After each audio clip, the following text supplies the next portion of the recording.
and we're back to learning Photoshop in a year, day 31. We'll return to dashed outlines and we'll build upon what we've created in the last tutorial. And this time I'm going to show you 2 more things that you can add to improve the results. We'll start as usual with Ctrl J to copy our original, and I work on the copy. I use select subject and see where it leaves us. Wasn't bad, but not perfect either, so we have to use the quick selection tool. Third mode is for subtracting, second mode is for adding.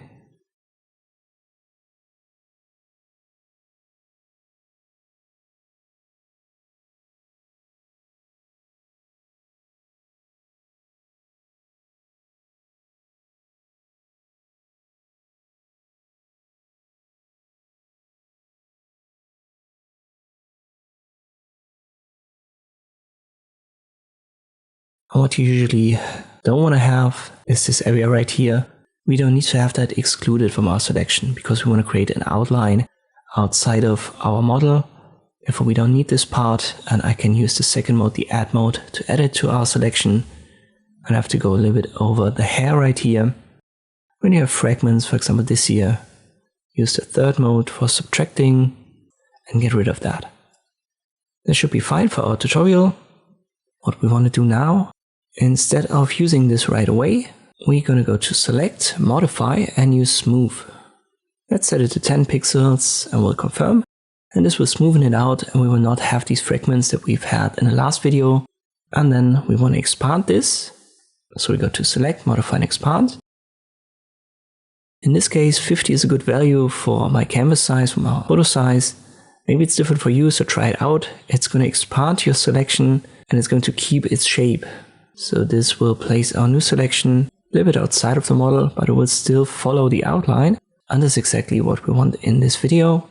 And now that we've done that, we can use our Make Work Path again. Make sure to have the quick selection active for this to be possible. Right click on your selection and then Make Work Path. Set the tolerance to 10, confirm. And then you should have this blue line with the dots. Activate the pen tool, click on shape, and this will give you a shape layer with this work path. Activate a shape, for example the rectangle tool, and here you can see if I give it a fill, we've created a shape. And for an outline you don't want to have a fill, instead you want to have a stroke color.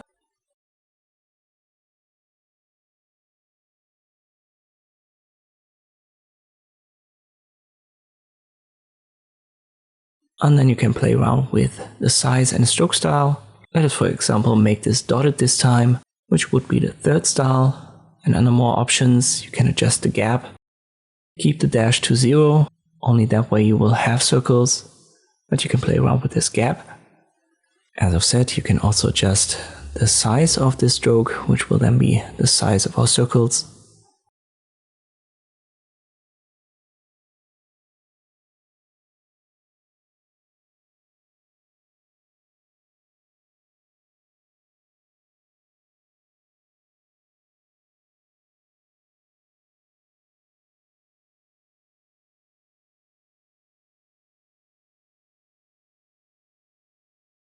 Let's just say you don't want to have circles. Just go back to your shape layer, activate a shape tool. You can, for example, also activate the ellipse tool, and you will get the menu on top that we need to adjust it. So for example, let us return to dashed. We'll adjust gap and dash size a little bit. And then we can still play around with color and the width of this dashed outline. So this one's a little bit more complex than the last one. But if you use this smoothen modification and this expand modification, you will certainly get better results. I hope this video was helpful, thank you for watching, and I'll see you next time.